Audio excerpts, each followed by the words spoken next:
Welcome back to the show. Welcome to 2017, where facts don't give a shit about your opinion.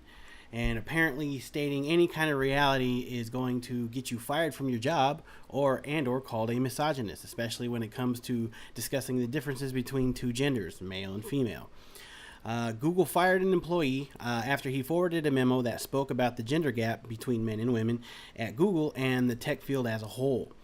The media tried to spin it as this guy being anti-diversity, and that's actually what they called his memo, an anti-diversity memo, when it couldn't be anything but the exact opposite. It actually spoke about how they can fix diversity and about the leftist bias at Google, and I think that is actually what really got them pissed off. I'm Alexander T. Roll, and this is Patriot AWOL.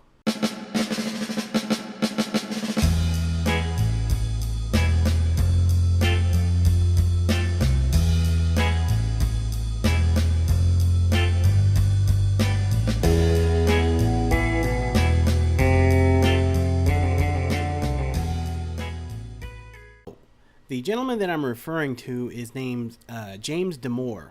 He was a worker at Google, and he put out a memo explaining his idea why there is a gender gap between men and women in the tech field. And for those that don't know, there is one. There is more men that work in tech, and I guess especially at Google, than there are women. He put out a memo that tried to explain that he believed that there was a biological difference that actually incentivized men to be in there more than there were women.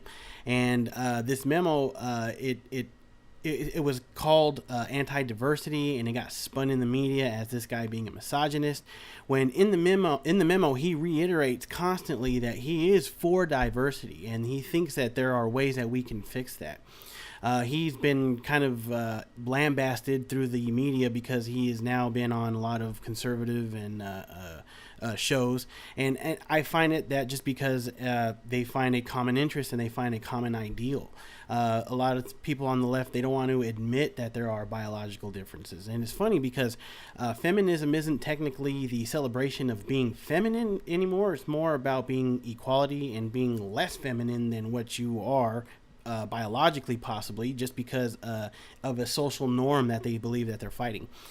But this memo exposes Google's leftist bias and how it's created a culture of silencing dissent within the company. He writes, only facts and reason can shed light on these biases, but when it comes to diversity and inclusion, Google's leftist bias has created a politically correct monoculture that maintains its hold by shaming dissenters into silence. So if anybody was a conservative that worked there, if they probably started expressing conservative opinions, they would be silenced. And a poll just recently came out, I'm assuming that it was done anonymously, that a lot of the people working there agreed with his memo, and they didn't have any problems with it at all. If you look at the memo itself, it's kind of hard to find anything that you can put your finger on as being misogynist. I'll cover a couple of things that might actually possibly can arguably be called misogynist, but I believe that they're more an explanation of the differences between men and women. This memo lists possible non-biased causes for the gender gap in the tech industry. Women are more open to emotions, they're more personable, they're more interested in people as compared to things, and I don't see that as being misogynist. I think that's actually correct. Men are more tinker driven, while women are more personable. They can talk to you more, they can explain something more. Women also have a lower stress tolerance. That might be one of the things that got people pissed off, saying, oh, what you saying, I can't take stress like a man can? Like I said, feminism isn't about celebrating being feminine. It's more about trying to be equal to men. And this memo stated that men have a higher drive for status, which I agree. Knowing other men, being around other men, it's all about status. It's all about beating your chest.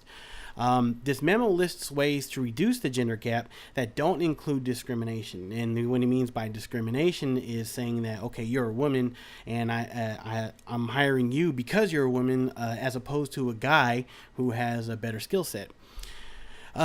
Since women are better with people, this memo states that they can make software engineering more people-oriented, and that would actually incentivize more women in going into the field.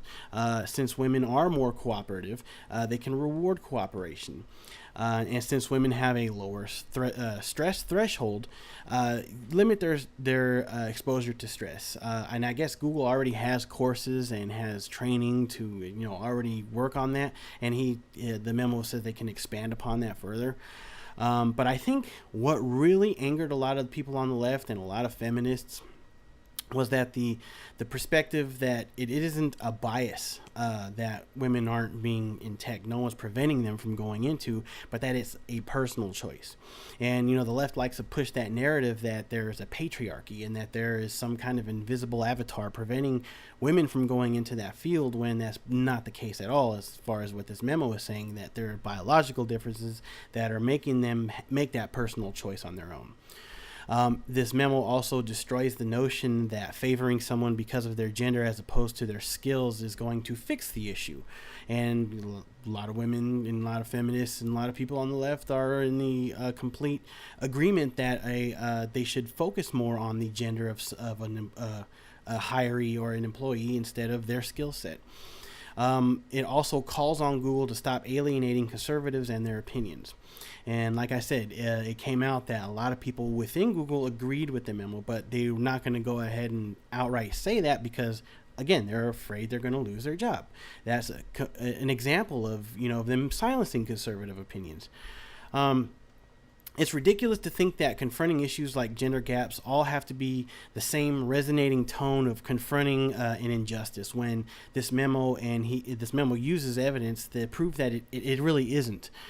There is not really much of a concerted effort to prevent women from going into fields like that, but it's more of a personal choice. And this memo just outlines some of the biological causes for that.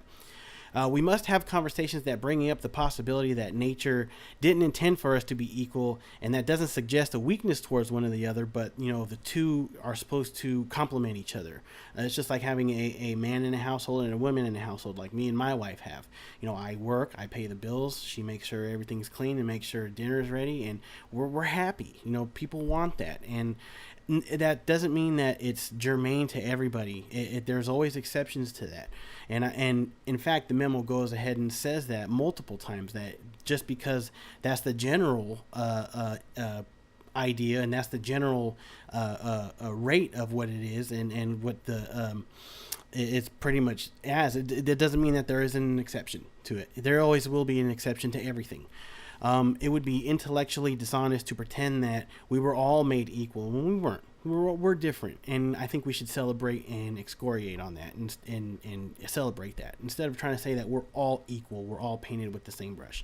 We are in some instances, but people are different and biologically different.